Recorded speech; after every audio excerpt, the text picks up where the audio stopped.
Assalamualaikum warahmatullahi wabarakatuh. Apa kabar anak-anakku sekalian?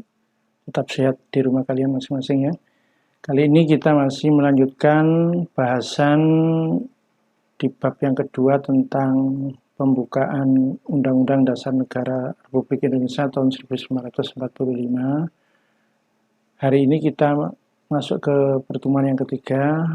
Temanya tentang sikap positif terhadap pokok-pokok pikiran pembukaan Undang-Undang Dasar Negara Republik Indonesia tahun 1945.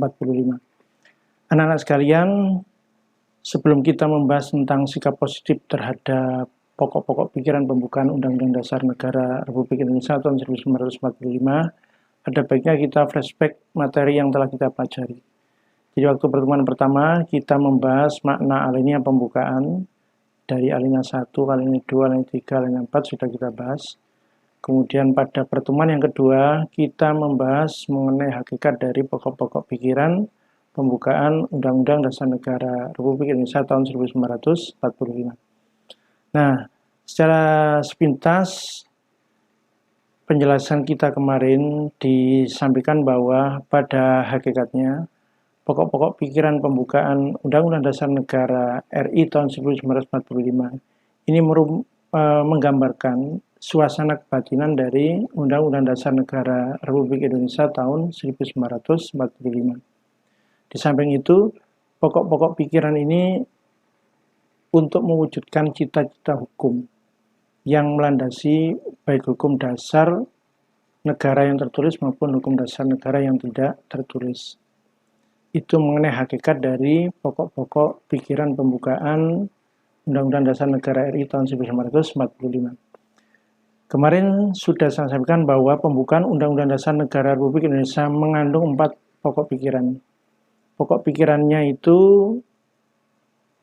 untuk memudahkan ingatan kalian, kemarin saya kasih kode yaitu 35412. 35412 adalah kode dari sila Pancasila. Jadi supaya kita bisa mengingat pokok-pokok pikiran secara urut dan mudah, maka kodenya pokok pikiran yang pertama adalah sama dengan sila yang ketiga. Pokok pikiran yang kedua sama dengan sila yang kelima. Pokok pikiran ketiga sama dengan sila yang keempat. Maka pokok pikiran yang keempat sama dengan sila 1-2. Jadi penjelasan singkatnya, pokok pikiran pertama adalah pokok pikiran persatuan. Maksudnya bahwa negara melindungi segenap bangsa Indonesia dan seluruh tumpah darah Indonesia dengan berdasar atas persatuan. Itu pokok pikiran yang pertama. Pokok pikiran yang kedua adalah pokok pikiran keadilan sosial. Maknanya atau maksudnya bahwa negara hendak mewujudkan keadilan sosial bagi seluruh rakyat Indonesia.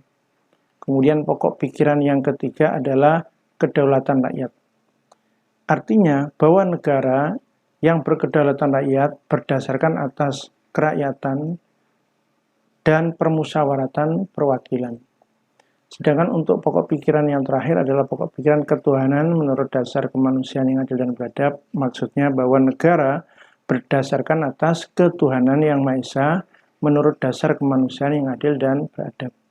Itulah sekilas mengenai pokok-pokok pikiran pembukaan Undang-Undang Dasar Negara Republik Indonesia tahun 1945.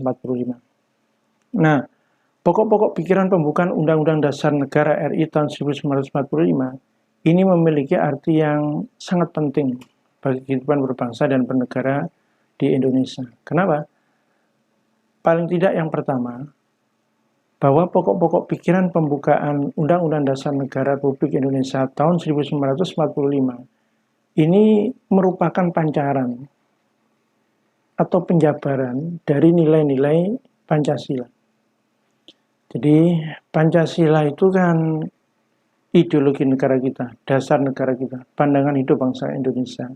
Di mana Pancasila itu memiliki 5 sila atau 5 nilai-nilai dasar. Nah, 5 nilai sila Pancasila ini akhirnya dipancarkan atau dijabarkan lebih lanjut ke dalam pokok-pokok pikiran pembukaan Undang-Undang Dasar Negara Republik Indonesia tahun 1945.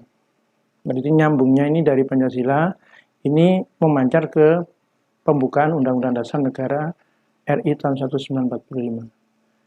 Kemudian arti penting pokok pikiran yang kedua, bahwa pokok-pokok pikiran pembukaan UUD 1945 yang terdiri dari 4 pokok pikiran tadi, itu kemudian lebih lanjut dijabarkan dalam pasal-pasal UUD Negara RI tahun 1945. Jadi dari Pancasila ke pembukaan, dari pembukaan ke pasal-pasal. Nah, arti penting yang terakhir, setelah dijabarkan lebih lanjut dalam pasal-pasal, maka dalam realisasinya nanti, apa yang ada dalam pasal-pasal UUD 1945 ini akan dijabarkan lebih lanjut dalam peraturan perundang-undangan yang ada di negara kita. Itulah arti penting dari pokok pikiran. Jadi dia pancaran dari Pancasila atau penjabaran dari Pancasila. Nah, kemudian dari pokok pikiran itu akan dijabarkan lebih lanjut dalam pasal, dan dari pasal dijabarkan lebih lanjut dalam peraturan perundang-undangan di negara kita. Itulah arti penting dari pokok-pokok pikiran pembukaan Undang-Undang Dasar Negara Republik Indonesia. Bahannya bisa kita lihat di sini.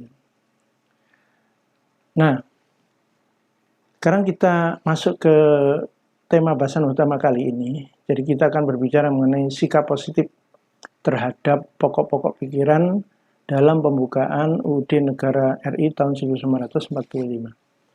Sikap itu apa? Sikap itu banyak artinya ya.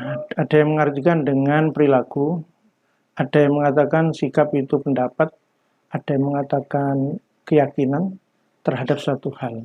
Itulah yang dinamakan sikap. Sikap bisa positif, bisa negatif. Kalau sikap positif berarti mendukung sesuatu hal, tapi kalau sikap negatif berarti menolak sesuatu hal. Itu yang dinamakan sikap. Nah, sikap positif terhadap pokok pikiran berarti apa yang seharusnya kita lakukan terhadap pembukaan pokok-pokok pikiran pembukaan Undang-Undang Dasar Negara Republik Indonesia tahun 1945. Nah, banyak hal yang bisa kita lakukan, tapi yang utama ada 2. Apa itu? Yang pertama adalah mempertahankan dan tidak akan merubah pokok-pokok pikiran pembukaan UUD Negara RI tahun 1945. Yang kedua, mewujudkan pokok-pokok pikiran pembukaan Undang-Undang Dasar Negara RI tahun 1945 tersebut dalam kehidupan bermasyarakat, berbangsa, dan bernegara. Dan ini merupakan sikap yang lebih penting dari sekedar punya sikap tidak merubah pokok pikiran. Karena apa? Pokok pikiran yang kita anggap baik itu, kalau kita tidak ingin merubahnya, tapi kalau kita tidak wujudkan, ya nggak ada maknanya. Nah, untuk itu, kiranya untuk bahasan kita kali ini cukup sekian. Untuk kalian di rumah, coba nanti melalui link Google Classroom yang ada, silakan isi apa yang ada dalam tabel itu ya. Jadi tugas kalian adalah untuk mencari contoh sikap positif yang bisa kalian tampilkan terkait pokok-pokok pikiran pembukaan UUD 1945, baik di keluarga, di sekolah, di masyarakat, maupun dalam kehidupan bangsa dan bernegara.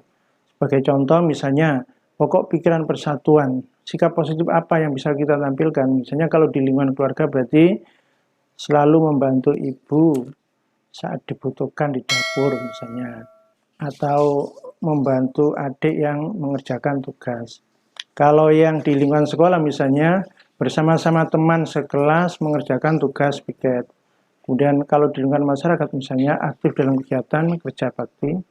Kalau dalam lingkungan bangsa dan bernegara misalnya selalu menghormati budaya dan suku bangsa lain. Ini contoh sikap-sikap positif yang kita tampilkan sebagai perwujudan dari pokok-pokok pikiran pembukaan Undang-Undang Dasar Negara Republik Indonesia tahun 1945. Kiranya hanya ini yang bisa kita sampaikan, semoga bermanfaat.